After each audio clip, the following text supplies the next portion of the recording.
So আজকে আমি এসেছি স্পাইসি প্যালেসে, আর অ্যাম্বিয়েন্সটা খুব কজি আর ওয়েলকামিং। ফ্রেন্ডস বা ফ্যামিলির সাথে এনজয় করার পারফেক্ট স্পট। তোমরা দেখতে পাচ্ছ অ্যাম্বিয়েন্সটা কতটাই সুন্দর। Let's order something from spicy palace. First I ordered their smoky barbecue chicken tossed in sauce.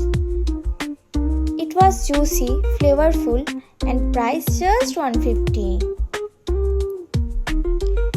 Next I ordered their special combo.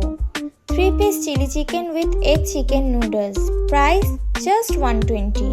এই অফারটা পাওয়া যাবে শুধু দুপুর 2টা থেকে 6টার মধ্যে। মাস্ট ট্রাই আইটেম কিন্তু। And finally I ordered their royal chicken biryani. একটা বড় চিকেন লেগ পিস আর একদম ফুল আলু দিয়ে প্রাইস মাত্র $150, আর টেস্ট একদম authentic biryani vibe. So budget friendly প্রাইসে ডিলিশিয়াস ফুড, কজি অ্যাম্বিয়েন্স চাই তো spicy palace must visit place. Tag your foodie partner and save this reel. By.